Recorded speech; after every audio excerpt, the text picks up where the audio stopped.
Good morning mga kababayan. Ayan, madaling araw dito, 6 o'clock. Ayan yung kahapon resulta ng malakas na pag-ulan dito sa aming area, sa location dito sa may Abu Dhabi. Ayan mga kababayan, ayan nakikita nyo, parang dagat. Ayan, ngayong araw na ito pupunta tayo ng Philippine Embassy para verify tayo ng ating contract dahil bago yung ating company. Ayan, samahan nyo ako mga kababayan. Ang ganda ng araw, ang sikat ng araw, nakikita nyo. Ayan ang laki ng araw, parang malapit lang. Ayan guys, at samahan nyo ako sa aking road trip papunta ng Abu Dhabi. Ayan nakikita nyo yung baha, malakas yung baha dito guys. Ayan sira yung kalsada dito dahil bihira lang mag-ulan. Kagabi simula ng mag-ulan dito, alas 10 ng gabi. Ayan yung kasama ko, yung driver namin sa company, hinatid. Ayan yung isang kasama kong supervisor, pauwi, bakasyon din siya. So isang hatiran lang. Ayan guys, nakikita nyo guys. Ayan dito banda wala nang tubig. Medyo mataas na mataas na yung nito area. Ayan, pero yung araw, ayan masakit na yung sikat ng araw guys ngayon. Simula na yung tag-init dahil umulan kagabi. Ayan, bukas ito sunod na mga araw, mga sunstorm dito. Final na yung tag-init. Ayan guys, nakikita nyo. Ayan matagal natutuyo yung tubig dito pag umulan na yan. Makikita nyo dyan guys sa unahan, parang dagat na yung tubig, pero mababaw lang yan. Ayan mababaw lang yan guys. Ang problema pag tumapa ka dyan, maputik. Iba yung putik dito, malagkit. Halos hindi ka makakalakad pag dumikit yung paa mo dun sa buhangin.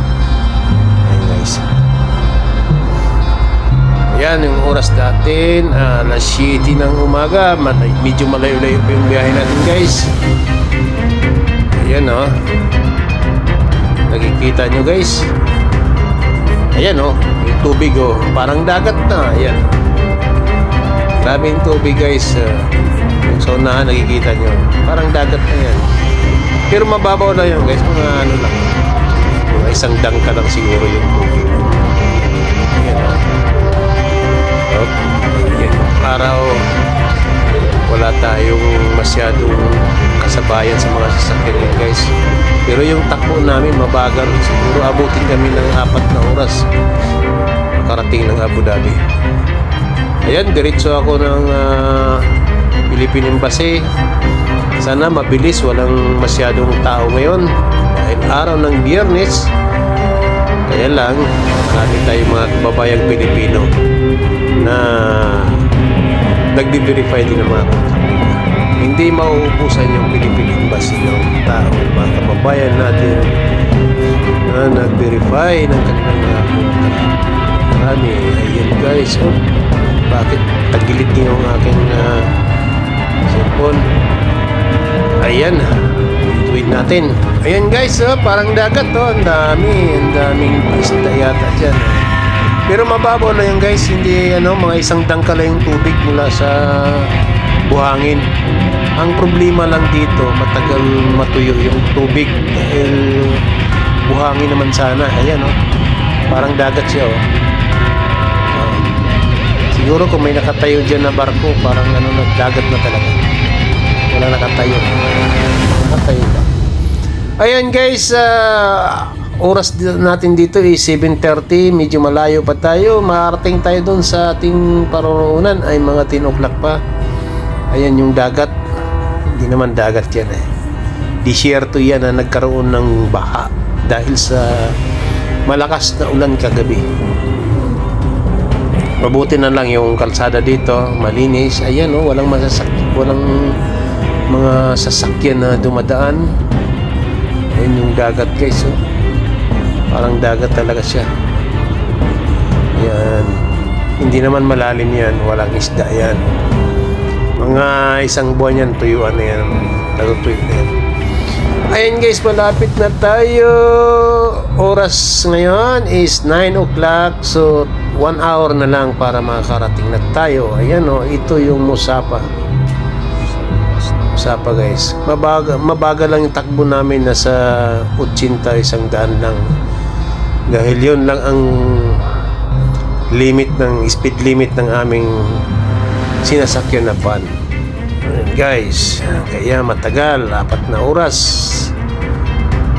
Ayan, malapit na tayo. Samahan nyo ako guys.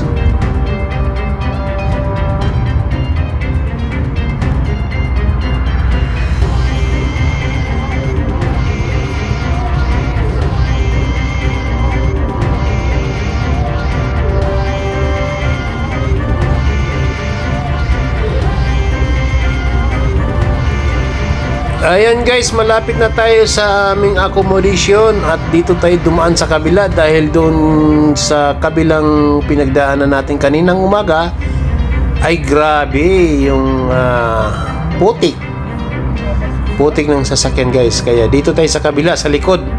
Ayan, may nadaanan tayong kaibigan ko. Ayan guys, so ay yung camel. Ayan yung kaibigan namin dito. Namamasyal din sila. Ang galing naman nito ay ano parang sexy maglakad guys. Ayan yung mga karamihan dito. Dito lang. Ayan marami pala sa malayo guys. Ayan mga camel. Dito pala yung nila, taguanan. May mga kain sila dyan may mga damo na yan. Hindi na sila nagugutuman. Ayan guys, at salamat sa inyong walang sawang panunood sa aking walang kakwintang-kwintang vlog. Bye-bye!